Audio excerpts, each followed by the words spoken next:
Yeah, yeah, I'm dangerous. You know what? I've got to be honest as well, bro. I beat to your music the other day. Hey, that's jokes, fam. Come on, for all Yeah, situations. it was on the playlist, and yeah, and it was just flowing, and the other person within that situation was just vibing to the music. So yeah, yeah. So I Well, appreciate that. Thank you, my brother. Yeah, that really helped. Spent my peas on gums and trainers, disco. Yes, yes, that's what I'm talking about. Okay, people. What is going on, people? It's been a hot minute. It's been a very, very long time. It's been about 6 months since I did this, Doing Bits TV, the rebirth. And what a better way to kick it off, Dan, with the one and only Danny Sanchez, your favorite R&B singer, is in the building again. So a round of applause for the man, the myth, the legend. What is going on, man? How are you? I'm good, you know. Yeah, you look a bit cold. Well, at the minute, yeah, I'm outside in the garden having a smoke. About to say the weather that we've had over the last few days has just revitalized me, bro. So I've what? been checking my steps every day. I'm hitting 20,000 steps, bro. I'm walking everywhere, bro. Bro, it's been it's been a very long time since I spoke to you, and B, it's been a minute since I've just been back. Yeah, so for everyone watching, I've been in Mexico for a time. I've You been know, in I'm gonna Mexico test you on your Spanish, you know. Oh, I knew you were gonna get on to me about the Spanish. I knew it, I knew it. And as soon as I started, thinking about it, I was like, Danny's gonna test me for the Espanol. Mi Espanol is malo. Español es malo. Ah, bro. Porque I know, man, necesito hablo más. Pero todos mis amigos solo hablo inglés.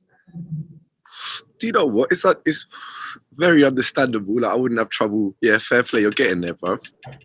Yeah, but once we go off the script, that's it. So if I stick to Okay. that, You've got the sentence yeah, opening. yeah. If I stick to that template, I'm fine. The moment I go off of that template, it's ridiculous. You know what, bruv? I've been just grinding, bruv. I had a little period at the end of last year where I think just I needed a holiday, I needed a break, working, making music, and I just couldn't be bothered for a bit when it came to music. I feel like the whole you do need to be a bit inspired. So I just kind of kicked off that for a bit, was just doing other stuff.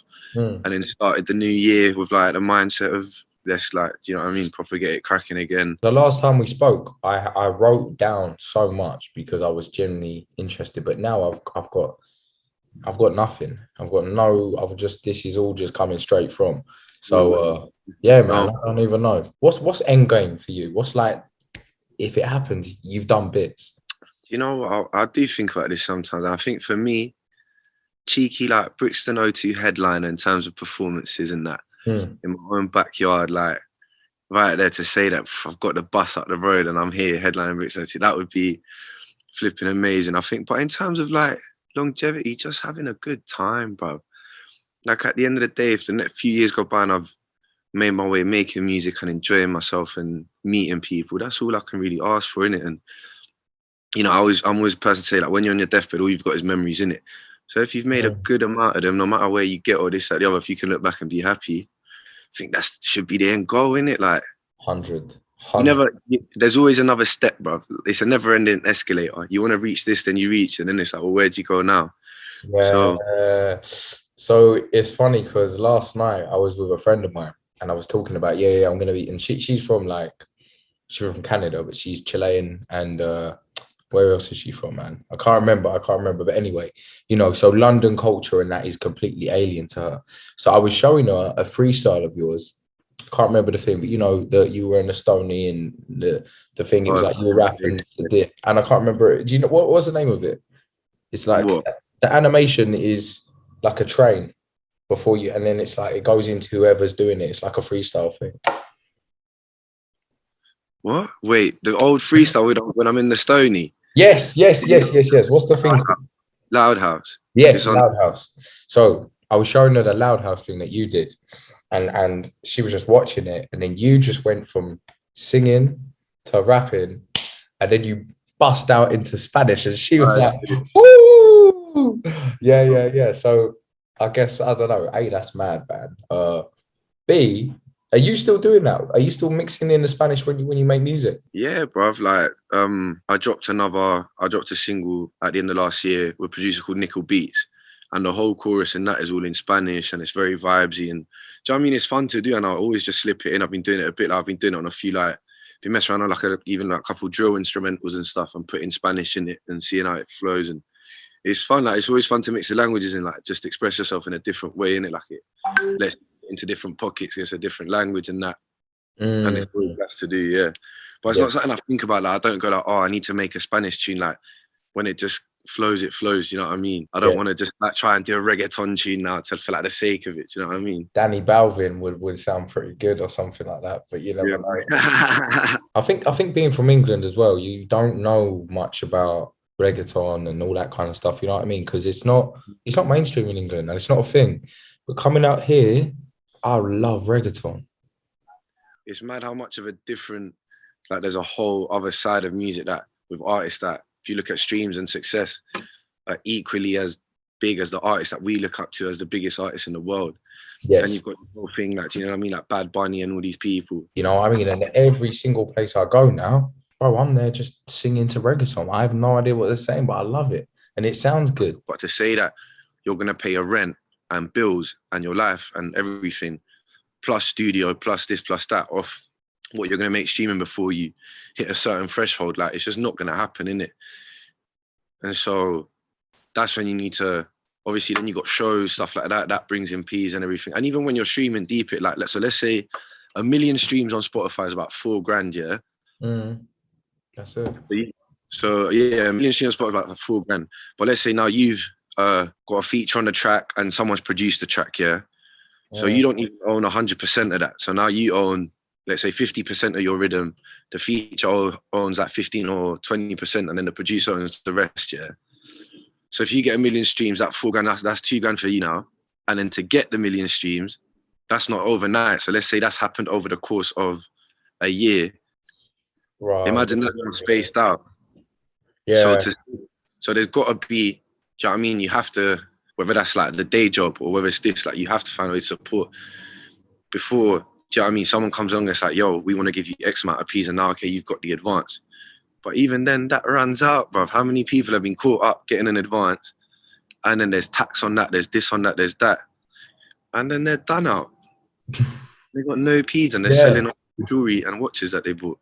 I want to be successful in putting music where my craft is respected and you've got a loyal core people that, do you know what I mean, follow your music and follow the journey in it. But to say that I want to be a worldwide flipping thing like that, I don't know. I don't know if that appeals to me as much. Like, just feel stress in it, like to just be respected for your craft and what you're doing, and for people to just to relate. Like if enough people can relate to what you're saying and enough people listen to your music and enjoy it, then that's kind of like enough, you know what I mean? And all the steps that come along the way with that. But I don't know, bro. I was at food market the other day at Southbank, and I was like, I was like, oh, in my 30s, I'll definitely want to start like a little food truck thing, invest in that. And it's like, do you know what I mean? I love making music as well, but at like, let's say 30s to 40s, and all that, like I make music about flipping, linking girls and flipping, being with your boys and life. And it's like, cool. Do you know what I mean? I'll probably have my little album where I talk about becoming a dad and that. But after that, it's like, you want to do new things, surely. Do you know what I mean? Like, I met a lot of people out here and I've been saying like, no one believes me that I do this chat show thing. They all think I'm just waffling. And I see why, because there's no action. But we're back. Anyway, I was saying that I've got my first guest coming up again. You know, it's someone I've already spoke to. I'm really excited for it. So I've showed, let's say 10 people your music, and every single person loves it. And they're all for different parts. They're English, Canadian, American, Mexican, Argentinian, Colombian, Brazilian. You know what I mean? So like you've got the unique sound, but it appeals to a lot of people. So it's a vibe. You know, and that's to bring this up with you. I was at a festival end of last summer.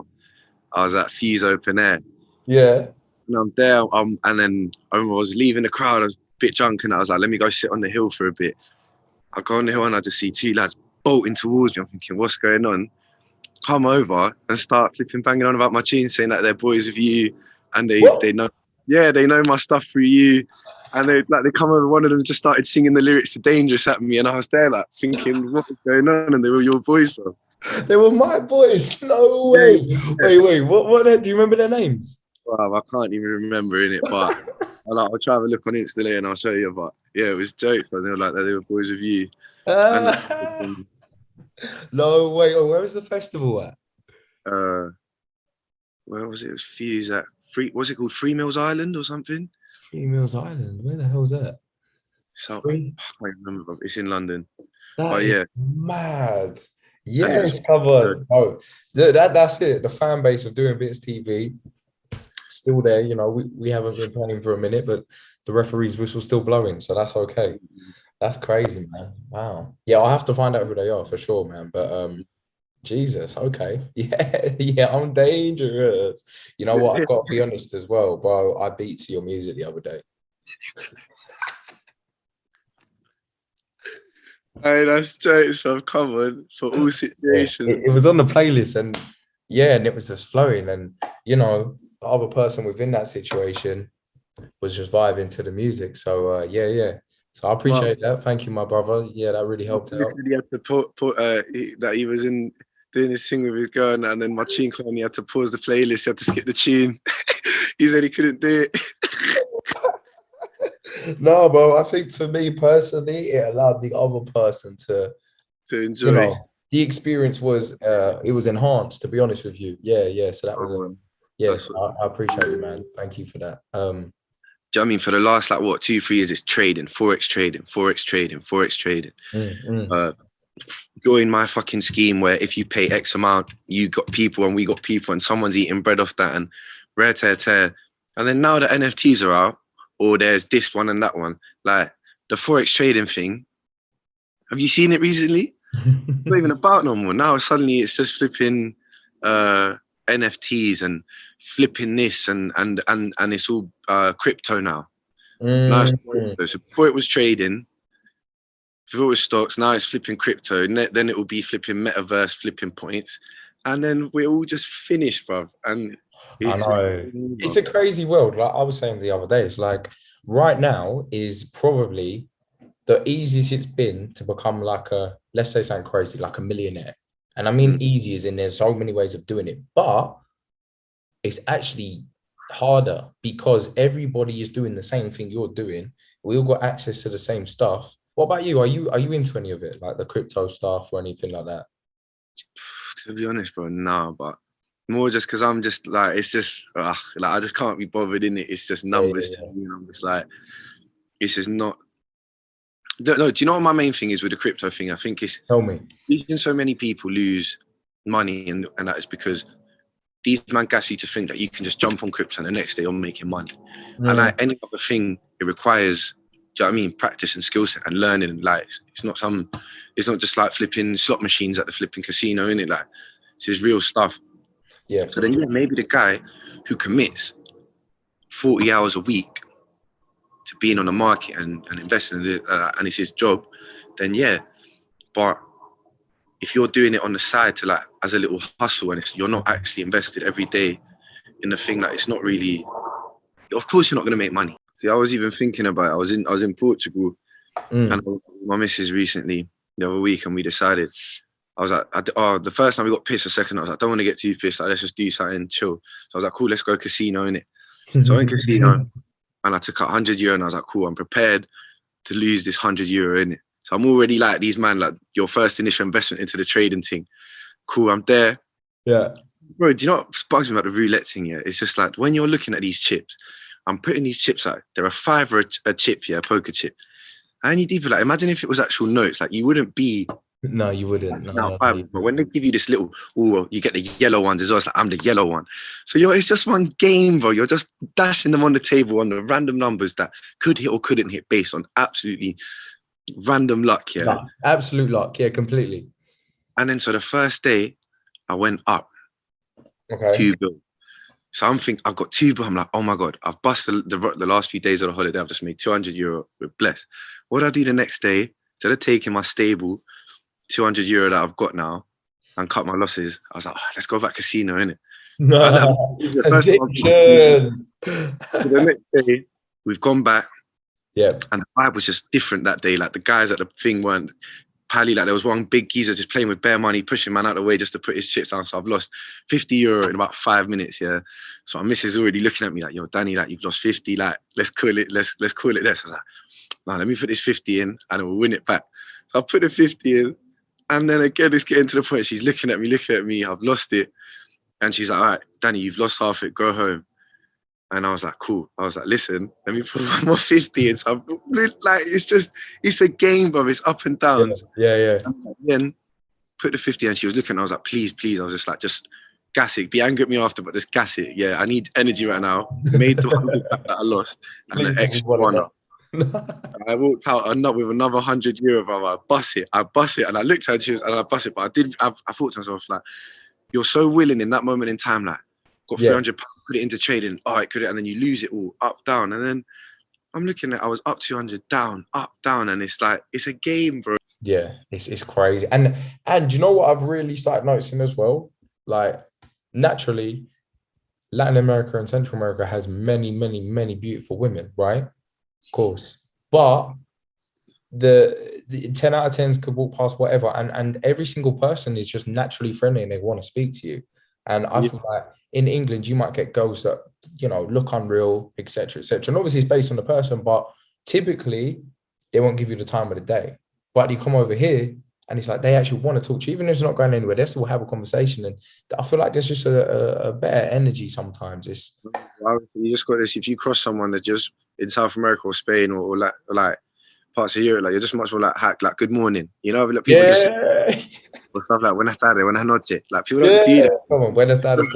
People like, oh, like good eat, like, do you know what I mean? Like good morning. Like if you're saying that to a stranger, like, yeah, do you know what I mean? And they'll say it back. They'll be like, you know, ¿qué tal? ¿Cómo estás? Sí, muy bien. To do like, you know, straight away we've had a conversation. And I'm like, oh my god, I love you. Marry me. What? But yeah, man, it really happens. But no, I'm loving it, Dan. It's really sick, man. Do you know what I mean? I can only speak for like South America, but in South America, we're just very like, there's a strong emphasis on family and together, and your whole family living on the same road, and do you know what I mean? And everyone living close by, and even just on dancing, like, do you know what I mean? Like it's ingrained in the culture, salsa, bachata, merengue, like whatever you want, whatever you want, like it's ingrained in the people, in the vibe, like the emphasis on food and eating together. Like when your focuses are stuff that makes you happy, like, do you know what I mean? If you barely have enough to get by, but you're getting by with your family that you love and support, and everyone gets on, like, then here you might have more money and everything, but we're just so worried about the wrong things. Oh, wait. Say that again. We're so worried about the wrong things. Oh, yeah, like that's a bar. My mum will always say, like here, she says, our generation, like, will drown in a glass of water. Like, everything's a problem, everything's a drama. And then there, where there's genuine problems in that, they're focusing on, do you know what I mean, what can we do to just make this situation better? Yeah. And, you know, do you know what I mean? Sometimes ignorance is bliss, I guess. And then here we start thinking about this and that and blah, blah, blah. And then everything's a drama, and then, do you know what I mean? Everyone's mental health at a low. And like, why is that, bro? And then we're looking at these countries and being like, rah, imagine what it's like over there. And then they'll be actually genuinely be probably day to day just more in a cheerful mood than we are, with all going on around them. And then we'll be there stressing about whatever. Well, we'll get back to it, man. I appreciate you allowing me to kick off the journey with yourself. No, I always love a good chin work, bro. So come on, my boy. Yes, all right, bro. Keep doing bits, my man. If you could do me a favor of just pointing to the screen and saying, keep doing bits, that would be great. Keep doing bits. Bang, wallop. Spent my P's on garms and trainers, disco ravers, bad behaviors, Sunday mornings, what a nightmare. Yeah, I'm active, girl, I still care. Yeah, you're boogieing, yeah.